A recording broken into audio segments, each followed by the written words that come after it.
So what happens when a computer goes down for a YouTuber? Well, I'll tell you. You get an episode a week late. But this week you're getting two because I need to catch up on last week's episode and then this week's episode. So you get one today and you get one Wednesday. Let's talk about Nos4a2.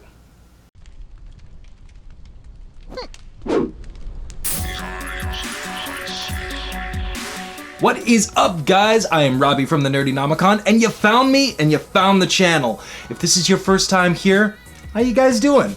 And if you guys are returning, you're here every week, you're checking out the Sinful Analysis videos, what is up, guys? I'm so glad that you keep coming back because you help the channel grow. You keep us growing, you keep more people coming in. You know what else helps that? Hitting that like button, hitting the subscribe button, leaving some comments down below. But let's just jump right into it, man, because I'm gonna try to make this quick for you guys because I've got another video to film tonight. Like I said in the intro, my computer actually was on the fritz for about a week, so I'm behind on episodes for you guys, but we're powering through them. Let's talk about last week's episode, Scissors for the Drifter.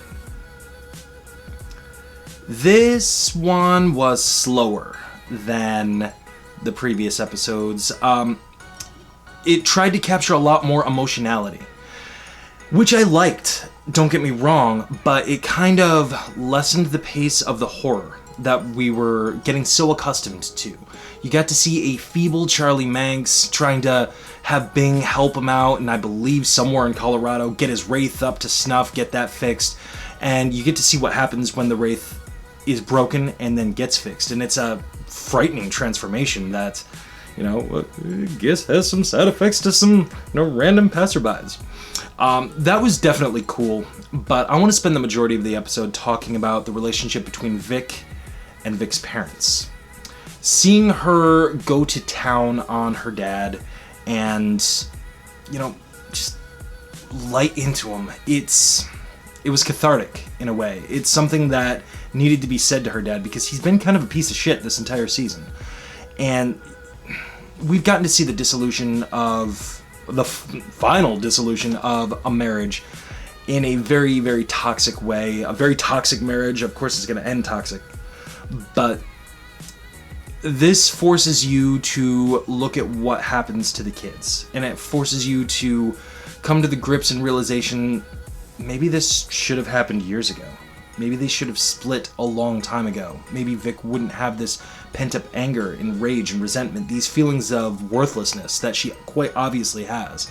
I mean, she sees art school as her way of getting out of this town. And you see that in a lot of TV and a lot of movies. And I come from a small town as well. It doesn't take that much, man. Especially in this day and age of the internet. You post a job for a job, you get a job online or something like that. There's plenty of places, even if it's not your dream job, there's plenty of places that you can go to find work or find school or something like that and leave that town. You can make friends from across the country and go and live in a different town. It happens all the time. So to see this plotline with Vic seeing art school as her ticket out of here, and then seeing her dad all but sell her down the river, thinking that she's crazy, all but forcing her to commit herself to mental evaluation. You see her lack of trust, her lack of respect, her disillusionment of her own parents, in what's, I'm sure, to come even harsher on her mom when you find out what her mom did. Selling her motorcycle, and I get it, I do, but at the same time, that wasn't hers to sell. It's Vic's. She has no way of knowing that it's Vic's knife to, her escape, let alone to Christmas Land, and her way to stop Charlie Manx, this evil, demonic force that she has to take down. But we know, but her mom doesn't know. All she knows is that she's trying to look out for her little girl in whatever way she can. And in this particular case, it's probably the worst thing that she could do.